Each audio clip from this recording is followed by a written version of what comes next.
Hey everybody, welcome to the Orange and Brown Talk podcast. Dan Labbe with Mary Kay Cabot. A Hey Mary Kay edition of the podcast the day after the Browns lose to the Titans 31-29. But of course, no one's talking about this football team losing that game. They're all talking about Shedeur Sanders. And as you would imagine, our Football Insider subscribers, Mary Kay, have a lot of thoughts on the quarterback position, on Shedeur Sanders, all of that. So we're going to get to it. Again, these questions are from our Football Insiders. That's cleveland.com/Browns, the blue banner at the top of the page if you want to get involved with that.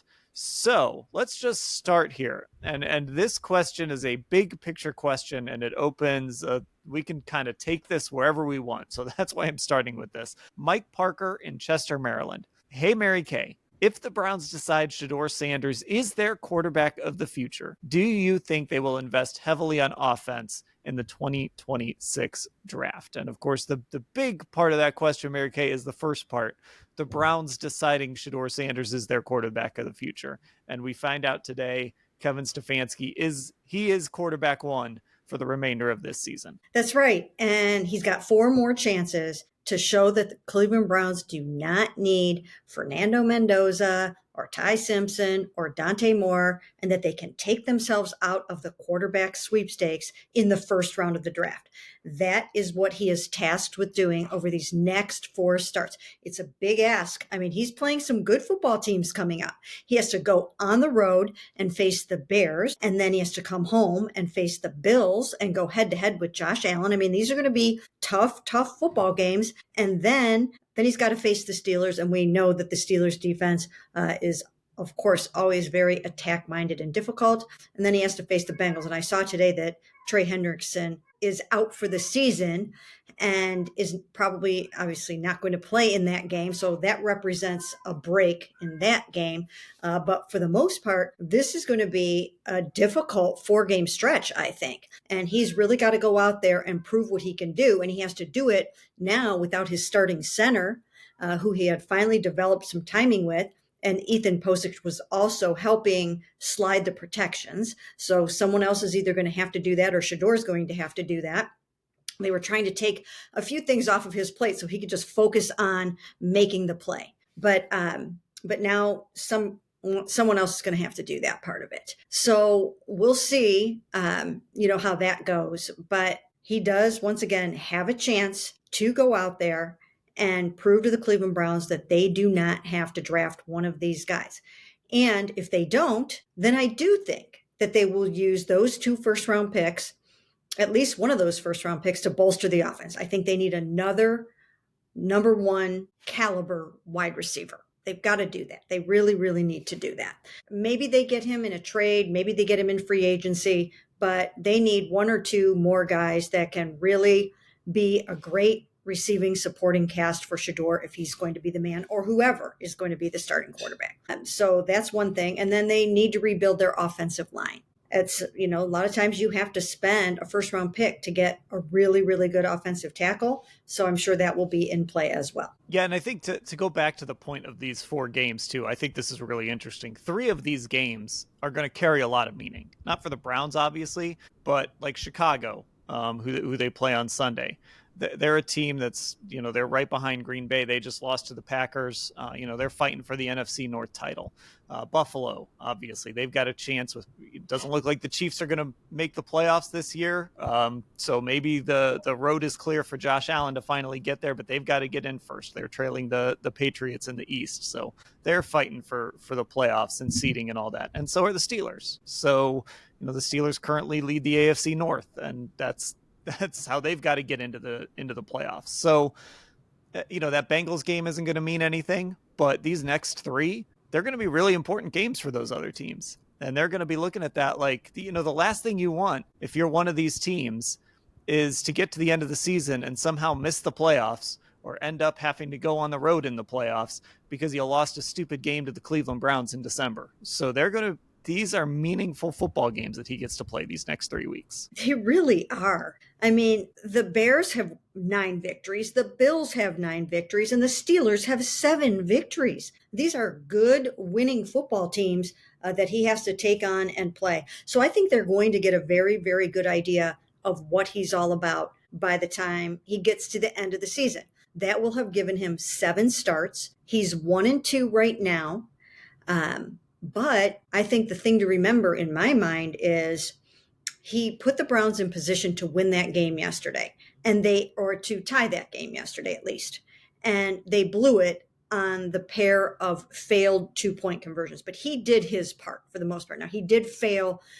He did fumble the snap from Luke Whippler. And it's hard to say, was that just why that happened? So he had a part in that first failed 2-point attempt.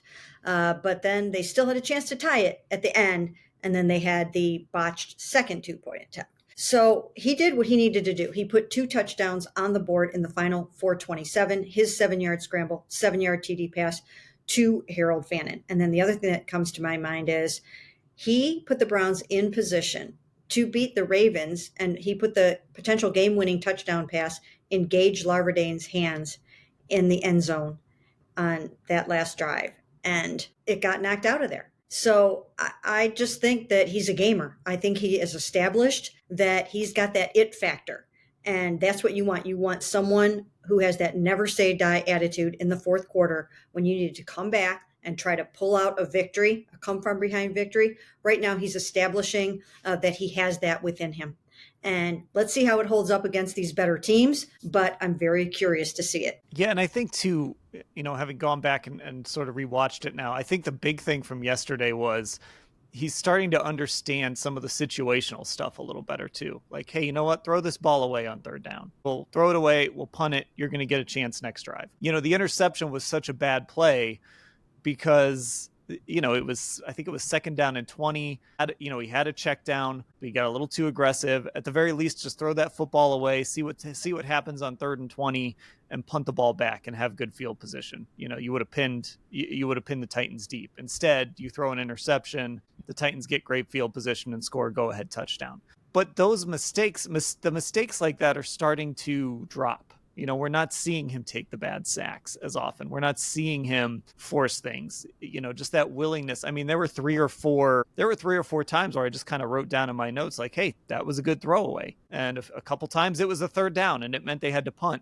But just like Brock Purdy the week before, I thought he played a really great game because he understood the situations and he understood there were times like, hey, just don't take a sack here. Don't turn the ball over here.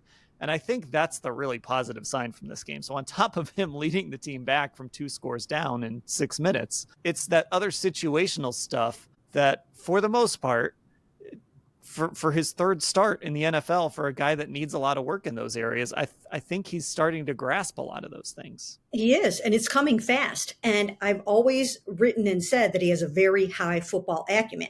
And maybe sometimes people misconstrue what we talked about in the early going. The Browns stated publicly that he had a long way to go. He had a big learning curve when it came to the pre-snap stuff. He had to figure out how to articulate the play in the huddle and do all the things that you have to do. But that doesn't mean that he doesn't have an extraordinarily high football acumen. And I think we've always tried to establish that he is a quick study and that he does have a high football acumen. And that has played out in this situation.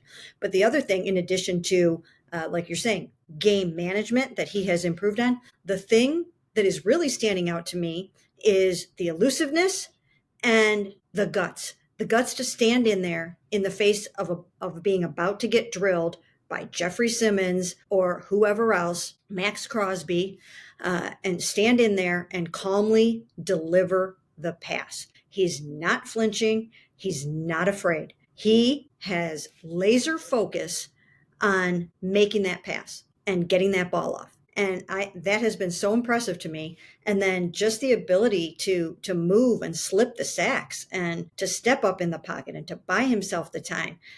I wasn't expecting that at this level as much as he is able to do it and accomplish it. And I've been very, very impressed with his mobility at this level. Yeah, and that stuff, I think, all that pressure he faced in Colorado has helped him a lot. Because he would do that a little bit at Colorado, but we're also talking about Big 12 defenders. We're not talking about Jeffrey Simmons. Jeffrey Simmons was awesome yesterday. He might have been the MVP of that game, but that was the way he dealt with it yesterday. It's just 3 games in. We've seen this progress going back to, even if we don't want to count the Baltimore game because of that situation, just even in the Vegas game, the San Francisco game, which felt like a step back. you can see him starting to clean things up. You can see his footwork getting a little better. And sometimes the bad stuff still creeps in, but I also just chalk a lot of that up to 3 starts. Like it takes time. He's a young guy. And to the point that the question was getting at too, there would be nothing better for this football team than to have a starting quarterback, even if he ends up not being a top tier franchise level quarterback, but to have a guy that they can start and win with who was a 5th round pick. Like, because there's nothing more valuable in the NFL than a quarterback on a rookie deal. And you just multiply that by 10 if it ends up being, a Brock Purdy situation or what Russell Wilson was when he first got to Seattle, because that allows you then, even though you're still navigating this Deshaun Watson contract on top of it, it mitigates some of that impact. And it also allows you to make some investments elsewhere that maybe you wouldn't be able to afford to make if you were paying your starting quarterback like a true starting quarterback. Well, they would love nothing more than for Shedeur Sanders to step up and seize this job. That is what they are hoping is going to happen. Because as you mentioned, it's financially a bonanza for them, a football team that has spent $230 million on Deshaun Watson over the years and didn't get anything out of it. 9 victories for that $230 million. And so if they could somehow get out of that sticky wicket with a 5th-round pick that they don't have to pay very much over the years, of course, I'm sure they'll up the ante for him if he becomes their starting quarterback and build some things into the contract and whatnot. But if they could somehow salvage their quarterback situation with someone that costs them pennies, I mean, absolute pennies, they would really be sitting pretty for the next how many ever years. And again, they could then go ahead and bolster the rest of the team. They're going to need a new edge rusher at some point soon. They're going to need new tackles. They're going to need receivers. They have definitely some things that they need to add to this team. And that's what they're hoping for. And I think they were very excited about what they saw in Shedeur Sanders yesterday. I just get the sense that they were thrilled with, once again, his ability to slip away from the pressure, his ability to. The other thing is about him is the elite accuracy. I mean, we haven't even really talked enough about that. That is his strength. His strength is to fit the ball in exactly where it needs to go. And that is something that, like with the Josh Allen, I remember, of course, when he was coming out, he was not an accurate quarterback, supposedly coming out of college. And he had to work on that and work on that and work out the kinks. Well, Shedeur Sanders showed up on the doorstep with beautiful accuracy. And his arm talent is exceptional in terms of throwing a catchable ball and placing it where it needs to go. He needs a little time to pull that off, of course. But when he has the time, he throws an incredible football. And you can coach it, and guys can get better at that, but he's a natural, and that's priceless. Yeah, I mean, so his cap numbers, and look, we're getting way ahead of ourselves here, but look, he played great yesterday. We're allowed to do this. His cap numbers the next 3 years, 1.1 million, 1.2 million, and 1.3 million. This is how Seattle was able to build the Legion of Boom and keep it together for a little while, because they had Russell Wilson, a 3rd-round pick. This is why it felt like San Francisco was able to just keep going out and adding offensive weapons over and over and over again, right? Eventually, you got to extend the guy and pay him like a starting quarterback if that's what he is. But you get kind of these free first 3 or 4 years on a rookie deal where you can really go crazy. And with it, this team is built on the back of its defense. So if you can keep investing money over there, and I'm very intrigued by the draft scenario where maybe Caleb Downs is sitting there for this football team. Just imagine adding a safety like that to this group. But it just allows you to spend a bunch of money elsewhere until it's time to start paying your quarterbacks. So let's get to this question, and this has to do with something we were talking a lot about last week, and that's the makeup of the quarterback room next season. It comes from Dave Barnes in Richmond, Virginia. Hey, Mary Kay, was wondering what kind of chance there is that the quarterback room in 2026 could be Shedeur Sanders, Dylan Gabriel, and Deshaun Watson. It's possible. It is entirely possible. And right now, it's up to Shedeur to make that happen, because we know that Deshaun is going to be here. I've reported that numerous times on this podcast, in print and elsewhere, that Shedeur Sanders is going to be on this that Deshaun Watson is going to be on this football team next year. And I think both of the other guys are going to be on this football team next year as well. I think the only question mark is, will they draft a quarterback at some point to come in and compete with these guys? And they might. Even if they don't take one in the first round and they think that Shedeur is their guy, there's a chance that they could find somebody that they like in the third round or the fourth round and bring him in here and just develop him as well. But I think that those three guys have a good chance of being here. And if Shedeur keeps up like this, I think the Browns are going to reach the conclusion that they have something to work with and that they'll be off to the races with it. I think it also, it might depend too. Obviously, these next 4 games are the first step, but then it might depend on what this quarterback class looks like and sort of what it might cost. Maybe they really like Fernando Mendoza.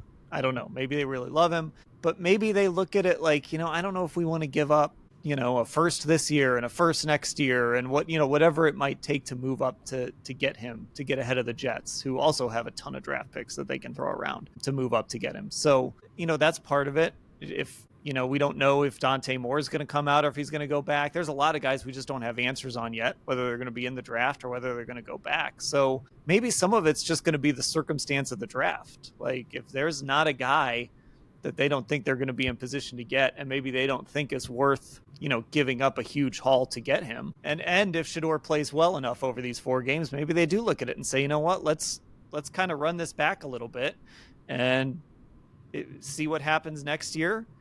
And if we need to, we'll be right back in the market in 2027. I think by now they have a really, really good idea of who's coming out and who they like at the quarterback position for the 2026 draft. And I think that is probably factoring into their hope and their wish and their dream that Shedeur Sanders can be better than what they are seeing out there or what they think is coming out in this April draft. So again, or what they think they can get their hands on and what they're willing to spend, as you mentioned. There are so many factors at play here, but the number one thing is that Shedeur Sanders, it's in his hands right now. It's all up to him to go out there and prove that he is legendary, because that's what it's going to take. I still have been saying, and I've been saying this mostly leading up to this past game, which I was very impressed with his performance, that I thought it would be very hard in 7 starts to definitively show the Browns that he is their franchise quarterback. I feel like that's kind of a small sample size. Even now, you look at a guy like C.J. Stroud. You just never know. You look at these quarterbacks who they get off to this tremendous start, then teams get a book on them, and they start figuring them out a little bit, and defensive coordinators really start digging in there and finding out how to mitigate them and stop them. And so it's tough. I think it's tough to say, no, we don't need to go out and spend one of these 2 first-round picks on a quarterback. But I could very well see them doing that. I could see them getting 100% enamored with Shedeur Sanders' traits, his it factor, his moxie, his grit, his toughness, his star power, his marketing ability, his ability to get fans excited and put fans in the seats, maybe sell some PSLs down the road. There are a lot of factors that go into a starting quarterback, the dollar signs that we had already talked about. So I think that they would be overjoyed if he can do it, and it's all up to him right now. Yeah, I'll say that I've never seen it. I've driven to that stadium on some pretty bleak December Sundays, and that was as dead as the Muni. Dead, I've seen the Muni lot, in my time covering this team. There was not much excitement around that. And, if Shedeur comes back as your potential starter, I think that helps you build excitement going into next season. So on top of that, just to add on to that question, if that is that quarterback room, is that contingent on them feeling good that Shedeur is the starter? Or could that be the quarterback room with a competition that would give Deshaun Watson a chance to be the starter? Well, the way that I would see that playing out, because Shedeur is getting so many starts this year, if he continues to string together good, strong performances and shows what he showed yesterday and builds upon that, then I think you would have to go into next season with him being the starter. I don't think you want to open that up to a competition. And I don't know why you would really even need or want to do that. The role that I see Deshaun Watson playing next year is if they draft a rookie quarterback in the draft in 2026, and you end up with one of those guys, let's say Fernando, you bring him in here, that's when I think you could see Deshaun Watson starting ahead of that quarterback. But at this point, if Shedeur has 7 starts under his belt and really shows that he's getting it and he's ready for the moment, I don't think you open it up to, I wouldn't open it up to a competition. I would just let him know from the start that he is the man, let him develop, let him build the chemistry with everyone, bolster his supporting cast, and then let it rip. And I don't know. I don't think they can do a competition again. I mean, I guess you could sell a 2-person competition. I don't think people would love it if Deshaun Watson were one of those 2 people. But also, we've talked about this. I don't think they care about optics. But after what happened last year, if Shedeur does enough to show you that he could maybe be your starter, I think it's okay to say, like, yeah, you're gonna open OTAs, you're gonna open training camp as our number 1 guy, and you're gonna get the bulk of these reps. And maybe it's a little bit of a competition, but you're gonna get to start with the lead this time. You're gonna get the head start. You're not gonna be over there working on a field by yourself. I just think after what happened last season, and just in hindsight, how bad it looks that he didn't even get a chance. Like, I don't know if they can open that can of worms again. And by the way, this is the hard part. We're talking about all this, and we don't even know for sure who's going to be making these decisions, who's going to be running these camps, we're kind of working on the assumption that it'll be Andrew and Kevin, but that's mostly just because that's sort of where we're at here on December 8th. In a month, this could all be flipped on its head. Yes, absolutely 100%. We don't know the answers to any of those questions. There are so many things that have to be figured out. But there's something else that I've been thinking about Shedeur Sanders. It almost seems to me that it may have been a blessing in disguise for him to kind of get knocked down so that he had to work as hard as he does now to get to the point where he can go out and play football the way that he's playing it right now and coming up the learning curve so quickly each week. He had to hear for the first time in his life that, that maybe he wasn't fast enough at this level, or that maybe he didn't know what he needed to know in the pre-snap process at this level. And I think it has lit an incredible fire under him. And I think that he is out to prove the world wrong, that he should have been a first-round pick, and that perhaps he should have been the Browns' number 2 overall pick. And I think just in the same way that Baker Mayfield rose up after the NFL football world cast him aside, I think the same thing sort of happened with Shedeur Sanders. He was passed over 6 times by the Browns and 6 times by a lot of other teams too. Maybe not a lot of other teams, but a number of other teams had multiple picks and passed on him over and over and over again. And he has never really admitted how painful that must have been. Now, his father has alluded to it because he knows the history, he knows the story, he has said things like that. But Shedeur has never really acknowledged or admitted. He always says, I'm not looking back. I'm here in the now. I'm grateful for this opportunity. And he doesn't publicly go back there. But that had to be bad. That had to be bad to know or believe that you are just as good, if not better than Cam Ward, and free fall all the way to the 5th round of the draft. And in the final analysis, in the story of Shedeur Sanders, that might be the best thing that could have ever happened to him, because he might now have the biggest chip on his shoulder that he never would have had, and so much to prove, and it just may have worked in his favor tremendously. Yeah, and I think having to earn it in a sense, right? Now, not to say that he didn't earn his opportunities before, but it was different. His dad was the coach, right? Like, it was always, as soon as he went to play for Dion, I don't think Dion was going to bench him. I don't think Dion was going to say, nah, you're going to be my 3rd stringer, right? So, he had to earn his way to those places. He had to earn his way to Colorado, and he played really well there. But this is different, right? Like, he really had to earn it here. There was no, Dad wasn't here now. He had to really show up and earn it, and they did not make it easy for him. So I think that's a big piece of this, is like, you really had to show up from day one, and nobody was giving you this job, and you fell in, like, all that stuff you were saying. So I think that was big too. So there are a lot of questions about the 2-point conversions. I've said this before, the idea of going for 2 down 8 after the first touchdown, it's generally been accepted. A lot of coaches do it. Some coaches just don't. It's one of those things. I don't think you're changing anyone's minds. Like if they disagree, they're not going to suddenly hear the explanation and be like, "Oh yeah, that makes sense."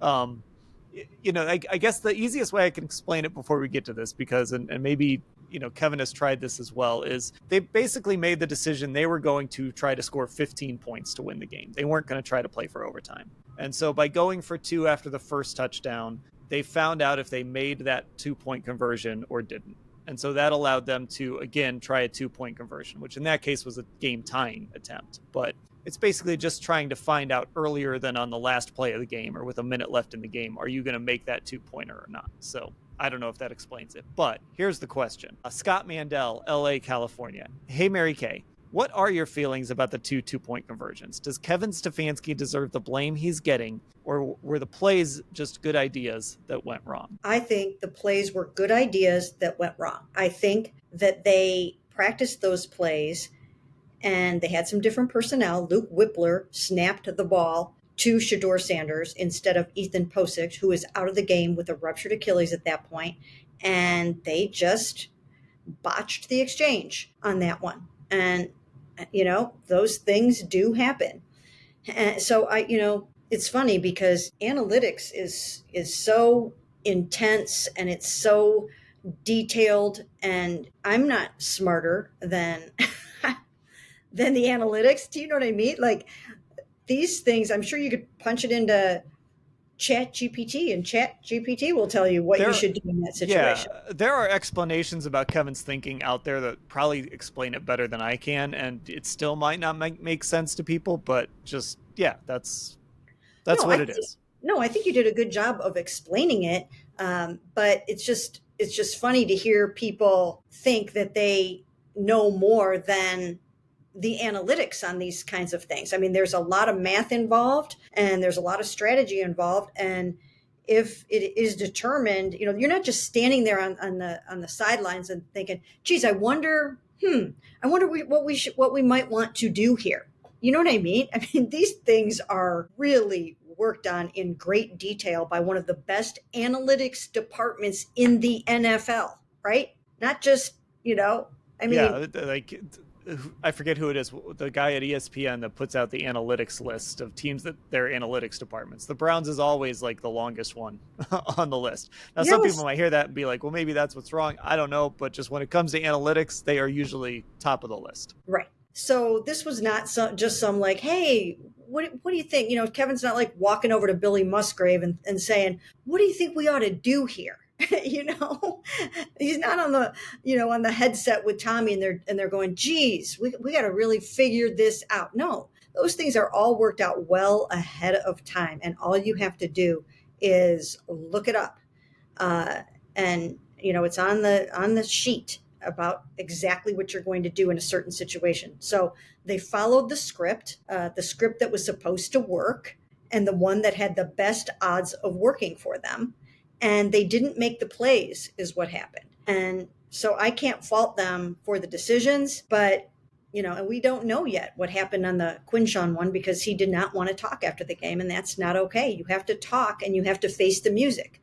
Even if you're a rookie and even if you made a mistake and you don't want to talk about it, as a professional, that's what you have to do. It's even in your contract. So when we get a chance to talk to him, we'll see more about what happened on that one. But whatever it was an absolute disaster. Yeah, and I think if it was supposed to be a pitch to Gage Larvidan, which it really looks like it was set up to work. They had a lane opened for him to run through. So, to that point, I think the play might have worked if they'd have run it, if they'd have run it properly. Now, I also think it's perfectly fair to say, why not just have Shedeur Sanders out there? He's playing well. That's a tired defense. We just saw him scramble in not that long ago. We did also see him fumble a snap on the previous 2-point try. Mm-hmm. I think that's a fair criticism, but I will say if it seemed like that play was set up to work, the one that Quinshawn just didn't pitch it. So I don't know. Maybe we're having a completely different conversation if he pitches that ball to Gage and Gage trots in and the Browns win in overtime. But that's not what happened. Well, it's just weird because Gage acted like that's not was supposed to happen and said, you guys know something I don't. So maybe it was supposed to be made to look like that. And then Quinshon was supposed to do something else that he didn't do. I don't know. I don't know what was supposed to happen on that. And nobody's going to tell us because, well, not that they will ever try that again, at least this season. But I don't know if we'll get a straight answer on exactly what was supposed to happen there. Yeah, I don't know if that was just Gage being a good teammate. I don't know if that was, I don't know. It's hard to figure that stuff out. Well, But think about it. Would you want to put the ball in Gage's hands in that situation when, he hasn't necessarily been protecting the football the way that you would want somebody to in that situation too? So I don't know. Maybe they trusted him to do that, or maybe they didn't. I don't know. yeah, it's weird. And Dad just, yeah. Everyone can go back and rewatch the play, and it's just weird. So yeah, there we go. And I also think too, now obviously that 2-point try was for what would have forced overtime just because they missed the first one. But I think Kevin trying to win in regulation was the right call, because you're down 4 of your starting offensive linemen. Maybe we can call Tevin Jenkins a starter because they were kind of starting that transition already. But you were down 4 of your starting O linemen. That defense, that Tennessee defense, had been on the field for those 2 drives. Like, that's a worn out defense. I think you want to try and get them in regulation if you can, not give them a chance to catch their breath and go to overtime. So I didn't have a problem. I didn't have a problem with him trying that approach where you go for 2 first, and then if you make it, you win the game on an extra point. But again, like I've said, that's politics. You're not changing anybody's mind on that stuff. That's right. Okay, that will do it for this edition of the Hey Mary Kay Orange and Brown Talk podcast. Those questions came from our Football Insider subscribers. Cleveland.com/Browns, the blue banner at the top of the page. Also, get subscribed to our YouTube, Cleveland Browns on Cleveland.com. Our Instagram is Orange and Brown Talk, and our Twitter's Orange Brown Talk. Mary Kay, I'll talk to you later. Sounds great.